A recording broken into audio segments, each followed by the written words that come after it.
जय श्री राम दोस्तों, कैसे हो आप सब। आई होप आप सब बहुत बढ़िया होंगे। आज से हम स्टार्ट करने वाले हैं बीए बीएससी थर्ड ईयर की माइनर की एक बुक जिसका नाम है मैट्रिसेस। ठीक है। वैसे तो देखो हमारे पास बीएससी थर्ड ईयर में कितनी होती है, मैथमेटिक्स की 2 बुक्स होती है, माइनर की और 2 होती है मेजर की। ठीक है। तो माइनर की कौन कौन सी होती है, एक तो होती है मैट्रिसेस और दूसरी होती है न्यूमेरिकल मेथड। ठीक है। जो मेजर मैथमेटिक्स वाले स्टूडेंट होते हैं उसमें उनकी कौन सी होती है, एक होती है प्रोबेबिलिटी एंड स्टैटिस्टिक्स, दूसरी होती है ट्रांसपोर्टेशन एंड गेम थ्योरी। ठीक है। तो जो बच्चे केमिस्ट्री पढ़ रहे हैं, फिजिक्स पढ़ रहे हैं या मैथ पढ़ रहे हैं वो तो ये पढ़ेंगे क्योंकि ये माइनर की है। ठीक है। तो ये सभी के लिए इसलिए मैं ये स्टार्ट कर रहा हूँ मैट्रिसेस। ठीक है। अब एक और बात जो बहुत इंपॉर्टेंट है वो ये है कि इसी बुक का जो ओरिजिनल नाम है वो है लीनियर अलजेब्रा। जब भी आप कोई कॉम्पिटिटिव एग्जाम के लिए पढ़ोगे, ठीक है, जैसे फॉर एग्जांपल सीएसआई या नेट, तो वहाँ पे जो इस बुक का ओरिजिनल नाम होता है वो होता है linear algebra. BSc second year में आपने एब्स्ट्रैक्ट अलजेब्रा पढ़ा है और ये होता है लीनियर अलजेब्रा। ठीक है। तो इसी का ओरिजिनल नाम क्या है, लीनियर अलजेब्रा। तो कंफ्यूज मत होना। अगर आपको कोई बोले कि भैया आपने लीनियर अलजेब्रा पढ़ा है कि नहीं पढ़ा है, तो आप बोल सकते हो हाँ पढ़ा है। ठीक है। अब इसका नाम मैट्रिसेस क्यों पढ़ा है यहाँ पे, देखो लीनियर अलजेब्रा में जितना भी हमारे पास सिलेबस होता है ना वो सारा मैट्रिसेस के अराउंड घूमता है। जैसे लीनियर अलजेब्रा में हमारे पास लीनियर इक्वेशंस होती है, ठीक है, उनको सॉल्व करना बाय यूजिंग मैट्रिसेस। कोई भी क्वेश्चन हो उसमें हमारे पास मैट्रिसेस का यूज़ होता है। ठीक है। मैट्रिसेस के ही अराउंड सारी सारी चीज़ें हमारे पास लीनियर अलजेब्रा में घूमती रहती है। इसीलिए एचपीओ के अंडर लीनियर अलजेब्रा की बुक का नाम चेंज करके यहाँ पे क्या लिख दिया है, मैट्रिसेस रख दिया है। तो बेसिकली हम इसमें सारा का सारा मैट्रिसेस से ही रिलेटेड पढ़ेंगे। ठीक है। बाकी इस बुक के बारे में आपको और बताऊँ तो अगर आपके पास बुक है तो ठीक है, नहीं है तो देखो इसका प्राइस अप्रॉक्स 600 के आसपास होता है। ठीक है। सिलेबस की बात करूँ तो ये होता है इसका unit number 1, unit number 2, 4 unit इसमें होती है। स्क्रीनशॉट लेना तो आप ले सकते हो। ठीक है। ठीक है। ये है हमारे पास यूनिट नंबर 3, ये है यूनिट नंबर 4। ठीक है। इन्हीं 4 यूनिट्स के हमारे पास 8 चैप्टर्स बने हुए हैं, दिख रहा है आपको। ठीक है। इन्हीं 4 यूनिट्स के 8 चैप्टर बने हुए हैं। ये जो पहले 2 चैप्टर है वो आते हैं यूनिट नंबर 1 में, ये जो 4 चैप्टर है ये आते हैं यूनिट नंबर 2 में, ये वाला चैप्टर आता है यूनिट नंबर 3 में और ये वाला आता है यूनिट नंबर 4 में। ठीक है। अब हम जरा इसके जो इंडेक्स है उसको थोड़ा ध्यान से पढ़ते हैं ताकि हमारे को इस बुक के बारे में पता चल जाए कि हमारे पास इसमें है क्या क्या क्या चीज़ें हम पढ़ेंगे। ठीक है। पर उससे पहले एक चीज़ और मैं आपको बता देता हूँ कि ये जो मैट्रिसेस की बुक है ना, इसके मैंने हर एक चैप्टर के पहले ही सारे नोट्स बना दिए हैं।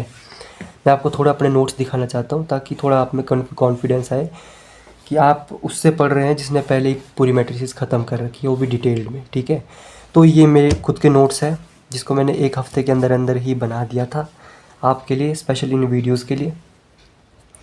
ठीक है। एक हफ़्ते के अंदर बना दिया था क्योंकि मेरे को मैट्रिसेस आती थी इसलिए। आपको लगेंगे इस बुक को पढ़ने में टोटल 10 दिन। अगर आप 10 दिन कंटिन्यू ये वाली प्लेलिस्ट को फॉलो करते हो, इससे पढ़ते हो, तो अब 10 दिन में आपका पूरी मैट्रिसेस ख़त्म हो जाएगी। ठीक है।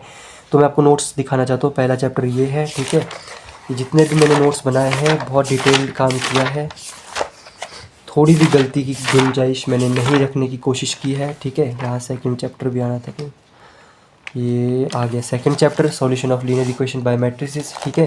ये आ गया आपका third chapter, rank of matrix, और ये फोर्थ चैप्टर लीनियर इक्वेशंस।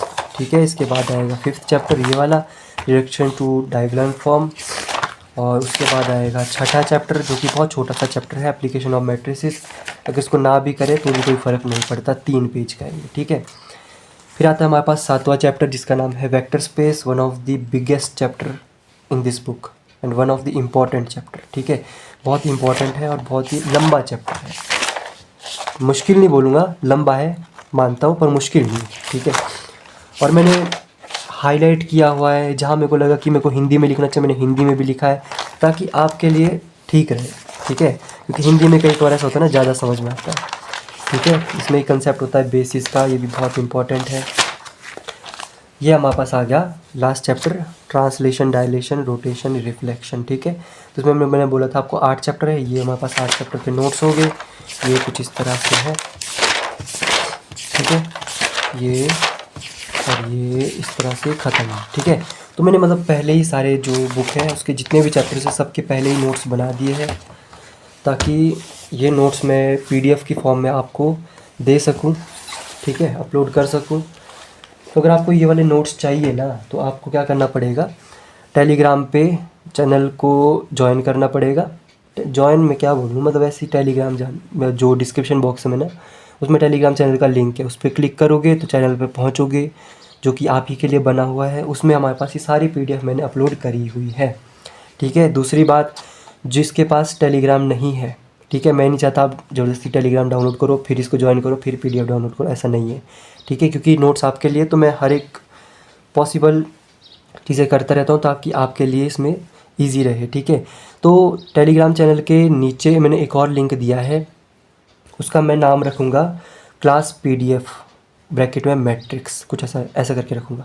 उसके नीचे एक लिंक होगा, जब आप उस पर क्लिक करोगे ना तो आप पहुँचोगे गूगल ड्राइव पे ठीक है। तो गूगल ड्राइव पे जब आप पहुँचोगे, वहाँ मैंने आपको चैप्टर वाइज सब PDF मिल जाएगी, ठीक है। तो आप उससे भी कर सकते हो, डायरेक्ट लिंक से भी कर सकते हो गूगल ड्राइव से, ठीक है। और अगर आपको टेलीग्राम से करना है, टेलीग्राम से भी आप कर सकते हो, ठीक है। टेलीग्राम नहीं है तो डायरेक्ट लिंक पे जाओ, हर एक चैप्टर वाइज मैंने नोट्स वहाँ पे अपलोड कर रखे हैं, आपको फ्री में उसको आप डाउनलोड कर सकते हो, ठीक है। तो रही बात जिनके पास मैट्रिसेस की ये बुक नहीं है, ठीक है, और जो पढ़ रहे हैं सिर्फ कि भाई हमने BSc पास करनी है, कॉलेज के एग्ज़ाम बढ़िया देने, full out of full number लेने, और उसके बाद मैट्रिक्स को नहीं पढ़ना है, ठीक है, तो मैं उसको रिकमेंड करूँगा कि आप बुक ना खरीदो। ये जो मैंने नोट्स बनाए हैं, इसके अलावा मेरे को नहीं लगता आपको पढ़ने की ज़रूरत है, ठीक है। एग्ज़ाम्स के लिए बोल रहा हूँ मैं, जो हमारे पास HPU के एग्ज़ाम्स आते हैं उसके रिगार्डिंग बोल रहा हूँ मैं, इसके अलावा आपको पढ़ने की ज़रूरत नहीं है। हाँ, पर अगर आपने खुद से क्वेश्चन और करने, जैसे मैंने किए ही है, इम्पॉर्टेंट क्वेश्चन लिए हैं जो बहुत बार पेपर में आए हैं, और टफ़ क्वेश्चन लिए हैं जो उसको समझ ले तो छोटे छोटे क्वेश्चन तो आ ही जाते हैं, वो सारे मैंने ले रखे। बट फिर भी सारे तो मैंने नहीं लिए कि जितने जितने इसमें सारे तो नहीं लिए। तो अगर आपको और भी क्वेश्चन ट्राई करना है तो आप बुक खरीद सकते हो, ठीक है। या फिर आपको खुद से पढ़ना है तो भी आप बुक खरीद सकते हो, या फिर आपको किसी कॉम्पिटिटिव की तैयारी करनी है, आपको और क्वेश्चन चाहिए, आपको ऐसा चाहिए कि भाई आपको आगे के लिए भी काम आए, तो आप बुक खरीद सकते हो। अदरवाइज़ आपको ख़रीदने की ज़रूरत नहीं है, ठीक है। मैंने पूरा डिटेल्ड में काम किया है, बाकी आप खुद से देख लो आपको चाहिए कि नहीं चाहिए, ठीक है। बाकी इसके इंडेक्स की बात करते हैं। अगर हमें किसी बुक का इंडेक्स ढंग से समझ में आ गया ना, तो हम उस बुक के बारे में बहुत सारी चीज़ें पता कर सकते हैं कि हमें इसमें क्या क्या पढ़ना है। अच्छा ये भी आने वाला है, अच्छा वो भी आने वाला है, ठीक है। अच्छा इसको बताने से पहले मेरी आवाज़ थोड़ी सी ख़राब लग रही होगी, क्योंकि थोड़ा सा मैं जुकाम बुखार है, इसलिए गला थोड़ा बैठा हुआ है, तो उसके लिए मुझे माफ़ करना, ठीक है। तो पहले स्टार्ट करते हैं। यूनिट नंबर 1 में हमारे पास ये 2 चैप्टर आते हैं। पहला चैप्टर कौन सा है, टाइप्स ऑफ मैट्रिसेस। तो इसके अंदर हम क्या क्या पढ़ेंगे, पहले तो हम पढ़ेंगे मैट्रिसेस क्या होती है, मैट्रिसेस को किस तरह से लिखा जाता है, ठीक है, और मैट्रिसेस की टाइप्स किस तरह से होती है, ठीक है। जैसे बात मान लो स्केलर मैट्रिक्स होती है, यूनिट मैट्रिक्स होती है, यूनिटरी मैट्रिक्स होती है, ऑर्थोगोनल होती है, जितने भी हमारे पास मैट्रिक्स होती है मैं सब आपको क्लियर करके बता दूंगा एकदम, ठीक है। तो वो सारी मैट्रिक्स के बारे में पढ़ेंगे, उसी के बेस कुछ क्वेश्चन होंगे, वो सॉल्व करेंगे, चैप्टर 1 ख़त्म। समझ में आई इतनी बात। दूसरा चैप्टर क्या है, solution of linear equation by matrices. तो मैट्रिसेस का यूज़ करके लीनियर इक्वेशन का सॉल्यूशन फाइंड आउट करना है, ये है सेकंड चैप्टर सिर्फ, ठीक है। तो इसमें हमारे पास है क्या भाई, लीनियर इक्वेशन क्या होती है, ऐसी इक्वेशन जिसकी डिग्री क्या हो, 1 हो, ठीक है। तो फॉर एग्जांपल मैं आपको 2 एग्जांपल देता हूँ। एक मैं दे देता हूँ, जैसे 4x का square plus 2x plus 3 equals to 0। अब ये जो इक्वेशन है ना, ये हमारे पास लीनियर इक्वेशन नहीं है, क्योंकि इसमें हमारे पास क्या है, 4x का स्क्वायर है, यहाँ पे वो लीनियर इक्वेशन नहीं होगी, डिग्री 2 होगी वहाँ पे। पर अगर मैं बोलता हूँ कि 9x plus 4y plus 3z equals to 0, तो यही हमारे पास एक लीनियर इक्वेशन होगी, ठीक है। तो इस तरह की इक्वेशन जो हमारे पास होती है, जिसमें हमारे पास x का स्क्वायर क्यूब इस तरह की वैल्यू नहीं होती है, सिंपल x y z होता है और उसके कोफिशिएंट्स होते हैं प्लस माइनस लगा के, तो उसके हम सॉल्व करने वाले उसका सॉल्यूशन निकालेंगे बाय यूजिंग मैट्रिसेस, ठीक है। तो जो 2-3 इक्वेशन होती है उसको मैट्रिसेस के फॉर्म में लिखना है, बाय मैट्रिक्स मेथड उसको सॉल्व करके आंसर आ जाता है।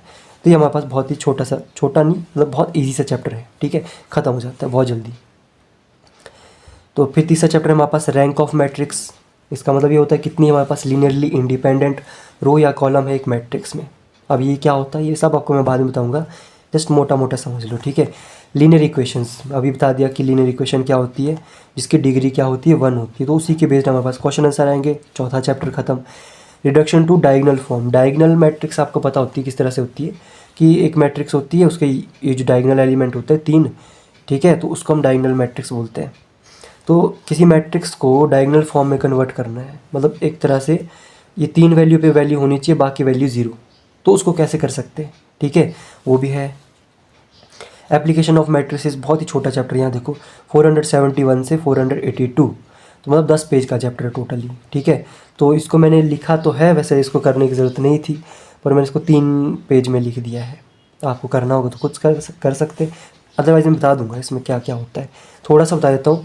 जैसे हमारे पास केमिकल इक्वेशन होती है ना, उसको बैलेंस करना होता है, ठीक है, तो उस बैलेंसिंग के लिए हमारे पास मैट्रिसेस का यूज़ कर सकते हैं, बस ये छोटा सा इसका, ठीक है।